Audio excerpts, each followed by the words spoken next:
Here with me now to further break down this issue is Iranian-American and human rights activist Saghar Kasraie. Erica, thank you very much for joining us. So your video actually has gone viral over the past couple days, millions of views now at this point. But I want to talk to you a little bit about what's happening here in the U.S., specifically when it comes to the media perspective. I mean, there's dual narratives going on in the country right now, largely following whichever narrative that the media outlet wants to support. What is your take that's happening right now in the U.S. based on the media coverage? Well, I would say that, thank you so much for having me. Just watching the media, I mean, that was really the reason why I even made the video. After the news broke on Friday morning, January 3rd, I started watching the news, and it was just really kind of disheartening because what I was seeing coming out of the country and what was being, reported on the media was completely different. And I thought, what in the world is going on? It really, what I really believe is it confuses people and it distorts the truth. And it really demoralizes those that are on the ground, hoping that the world is watching. And what I've seen in the last couple of days, especially from President Trump and his recent tweet in Farsi, it's really empowered the Iranian people. And, the eyes of the world are on Iran now. And I think that both sides have the moral obligation to report the truth.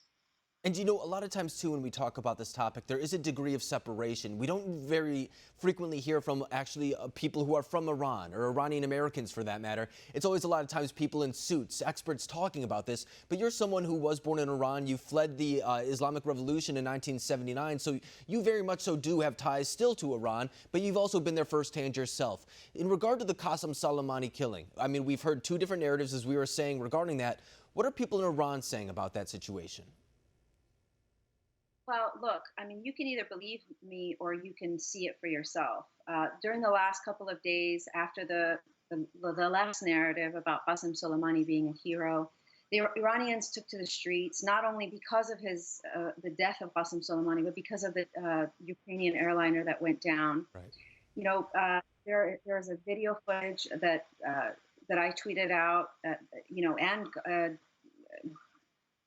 Donald Trump Jr. tweeted out that has 2.4 million views.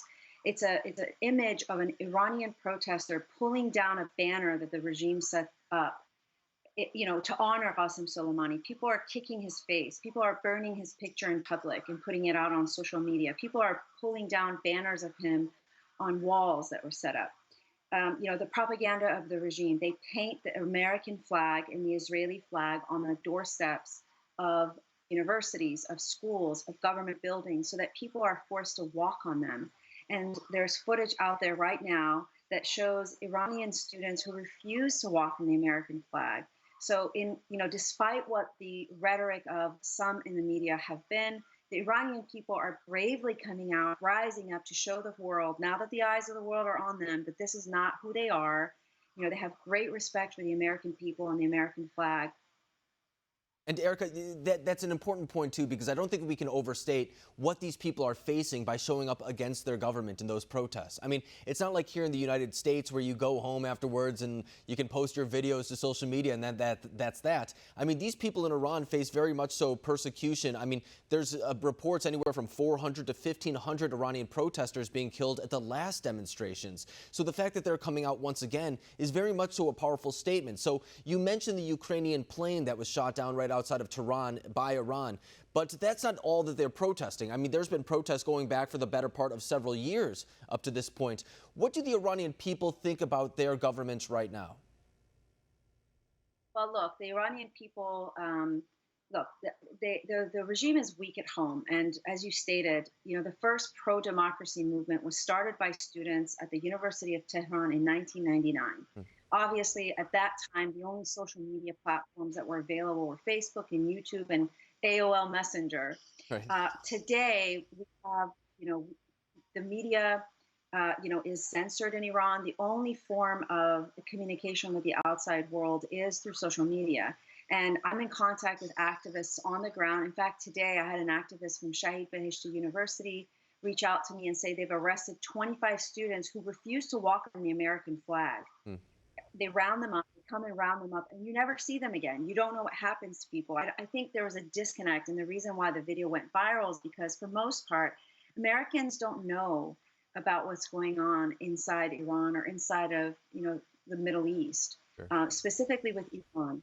There is no human rights. There is no freedom of religion. Women are persecuted for not wearing, covering their hair properly.